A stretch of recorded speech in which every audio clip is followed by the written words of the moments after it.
I'm eager and curious to hear more about your work. So thank you for being here today. Well, thank you for having me. I'm delighted to be with you.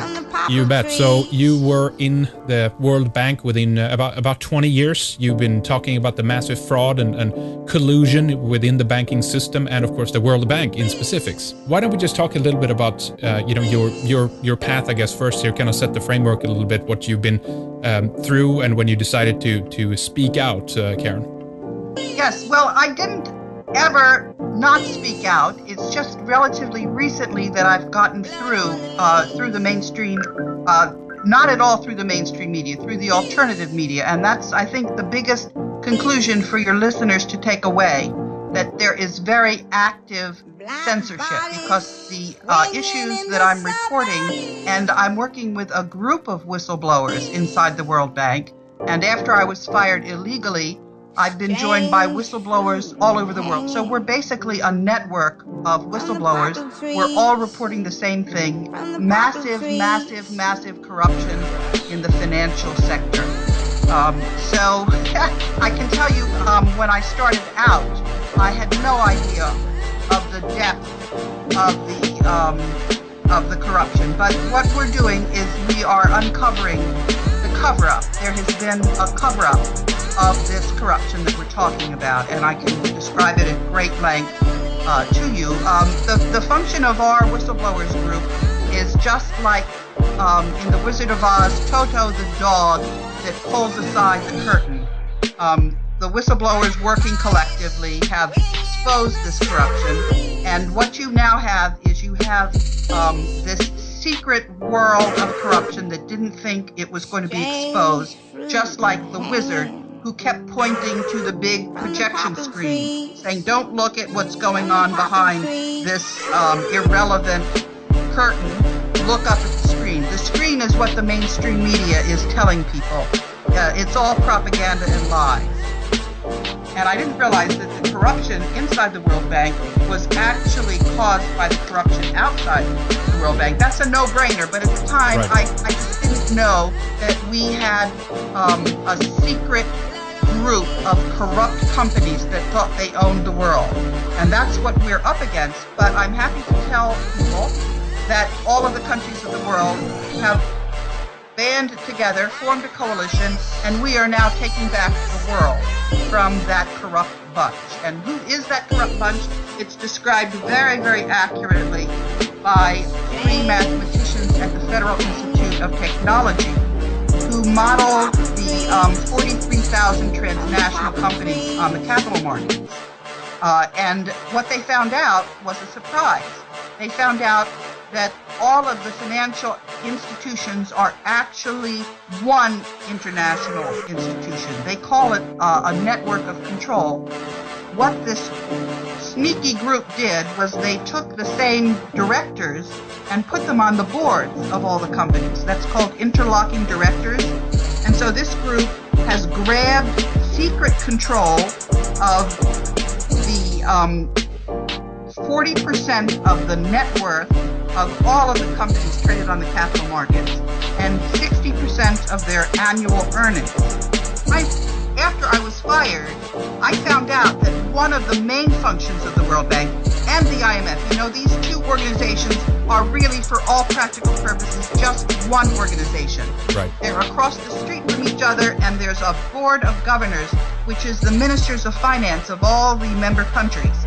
And those ministers of finance gather together twice a year, plus there's a group of 25 ministers of finance that meet and consult with each other on an ongoing basis. And so the answer is that yes, there was always a secret hidden agenda, but at the same time, it is a convening party. And it is a structure that the people of the earth who want to clean up this corruption in the financial system. And it is a matter of whether or not we're going to continue with Western civilization. We're on the edge. Because when I started out, I was just doing what a lawyer inside an entity that issues bonds on the capital markets, because that's what the World Bank does. It issues $180 billion worth of bonds all over the place, denominated in all the currencies of the world. It takes the money from the people who buy those bonds and it trades on the capital market, earns money. That's how the World Bank finances its budget. So I was trying to correct financial information. That was my job as a lawyer inside the World Bank legal department. And the laws for financial disclosure are cut and dry. They're very clear. And so I have used those laws as a scaffolding to clean up the corruption that we're going to be describing. So that's one of the hardest jobs that I have when I'm talking to people on the radio. They think I'm a whistleblower, like, you know, Snowden or anybody else. But I'm actually not a whistleblower. I'm a sting operation. Explain that a little bit. Me and the World Bank whistleblowers are a sting operation, and we are enforcing the securities laws, because when there's a cover-up and the financial statements are inaccurate, the people who own this institution have got to do something. And so I have been going to all of the governments of the world, including in the United States. I've been going to all of the state governments because they are obligated to protect the people that live in their state. So I'm not just working on the federal level in the United States, and I'm not just working in the United States, I'm working in all of the countries and all of the securities entities at the same time. There is more wealth in the world than people know about. And when the World Bank and the IMF were created, they were given a role in that wealth, as supervising that wealth. And we're using that role to take back our world and our wealth. And we're going to prevent all of the currencies of the world that are about to crash deliberately. There is this group that has the network of control that you see on the capital markets. Think of an onion, and I've been going with the rest of the whistleblowers. We've been getting to the core of this onion. This group has not had it's had its own ideas about what was supposed to happen. But as the coalition began to coalesce, things started happening differently from what that group is used to. So when Hctib, who's the political scientist, who came to me in 2004 with the power transition model, he said, "Karen, we have 5 years to prevent nuclear war in the Middle East." That was Syria. The UK Parliament refused to engage in that supposed war. This is the first time that we have rejected a banker's war. So you can start to see how this coalition is working. I'll also tell you about another thing that was supposed to happen that did not happen. And that is on the 8th of October, there was supposed to be a nuclear device detonated on Charleston. So there would be massive panic and the bankers could grab control. That didn't happen either, because the 3 military entities that are the strongest, the Chinese, the United States, and the Russians, understand the coalition. Don't forget, I have been writing to all of these countries on a, in some cases it's a daily basis. And they know of the existence of this coalition. I've been on Russia television today 3 times. Yeah. And, I'm starting to get through to the people who can understand what it is that's happening behind the scenes. But I have been writing to the attorneys general in the United States for 3 years, and I have been telling them about the formation of the coalitions, what to watch out for. It is very, very loose, and I think if you were to, I think the best way to understand it is to, I can give you one example. There is now a 4th credit rating agency that's owned by the Russian and Chinese, and that is serving as a very strong incentive to get rid of this corruption, because the U.S. credit rating has now been downgraded by the Chinese. It started out being downgraded by Standard & Poor, and then the Attorney General in the United States, Eric Holder, sued Standard & Poor. But I started writing the credit rating agencies when a UK lawyer advised me to do this. I had gone to the UK Parliament, and I guess this lawyer felt that it wasn't fair for the UK to have to shoulder the whole burden. And when I say the UK, it's, these countries are not monolithic. There are forces that are fighting the corruption, and there are forces that have been totally co-opted, and the way they act is treasonous to the interests of the people in those countries. And you can rank the countries in degree of the control that they're under, or the degree of freedom that they have. But the group, I'll tell you who the group is that's behind that network of control. Here's where it gets crazy. It's the Jesuits. And there's also some groups behind them, but we're still working among the coalition to understand precisely who those groups are. And if I get out and start telling you, you won't listen to the rest of it. People are advising me not to speak about who's behind the Jesuits. Why not? No, I think you should definitely. I mean, here's your opportunity to really get to the core of it. So why not? Give us a little tidbit. Okay, then let me tell you what I heard. I'll quote the person who gave me that information, and I'll tell you how we're trying to verify it. Okay? All right.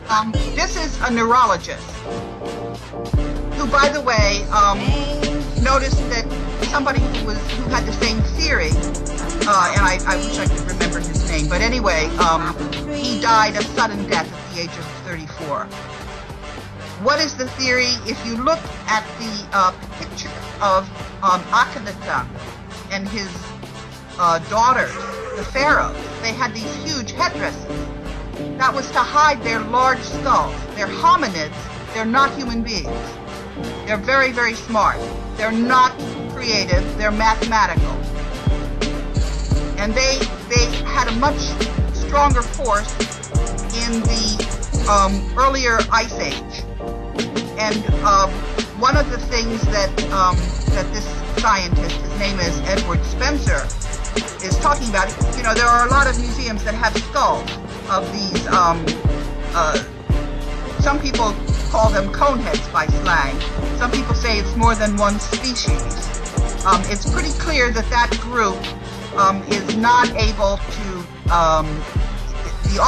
they may produce offspring in mating with female humans, but that offspring is not fertile, or we would see more of these hominids.